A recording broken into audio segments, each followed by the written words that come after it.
हाँ जी, remind verb के साथ ऑफ, टू, अबाउट अलग अलग प्रीपोजिशन का यूज़ कब कब करते हैं।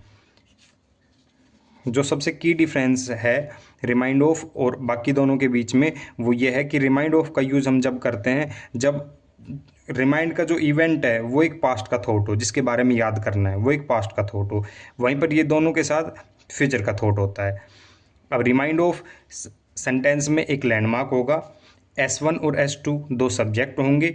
जो S1 सब्जेक्ट जो करंट का थॉट है वो सिमिलरिटी दिखाएगा कहीं ना कहीं S2 के साथ, और वो सिमिलरिटी जो है वो इग्नाइट करेगी S2 को, पास्ट के थॉट को। जैसे दिस सॉन्ग यहाँ पर S1 है, मी यहाँ लैंडमार्क है, और फर्स्ट डेट यहाँ पर S2 है। ठीक है, तो S1 से उन्हें याद आ गई क्या, उनकी फर्स्ट डेट यानी S2, यानी हो सकता है कि यही सॉन्ग उनकी फर्स्ट डेट पर उन्होंने सुना हो। जैसे सी रिमाइंड्स मी, यहाँ पर सी यहाँ पर S1 है, मी यहाँ लैंडमार्क है, माई ग्रैंड मदर यहाँ पर S2 है। अब सी यानी S1 से S2 के बीच में हो सकता है कोई सिमिलरिटी हो, वो एक जैसे दिखते हों, उनकी आवाज़ एक जैसी हो, कुछ भी, जिसके कारण लैंडमार्क को S1 की वजह से S2 याद आ गया, रिमाइंड हो गया।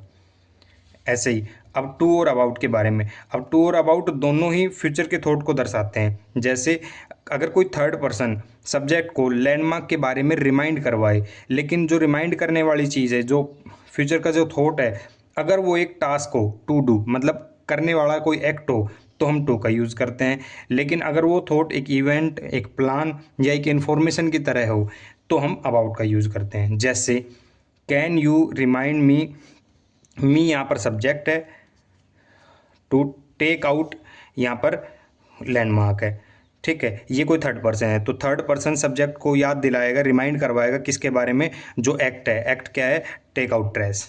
ऐसे ही please remind her to pick up the dry cleaning. अब हर यहाँ पर सब्जेक्ट है, pick up the dry cleaning यहाँ पर लैंडमार्क है। अब सब्जेक्ट को जो ये एक्ट है पिक अप ड्राई क्लीनिंग, इसके बारे में रिमाइंड करवाना है। ऐसे ही about, please remind me about the deadline. अब मी यहाँ पर सब्जेक्ट है और द डेडलाइन यहाँ पर लैंडमार्क है। Can you remind me about the meeting, the meeting है, ये लैंडमार्क है जो कि फ्यूचर का एक इवेंट है, और मी यहाँ पर सब्जेक्ट है। तो सब्जेक्ट को यू एक थर्ड पर्सन जो है वो याद रिमाइंड करवाएगा किसके बारे में, मीटिंग के बारे में। अगर आपको भी कन्फ्यूजन रहता है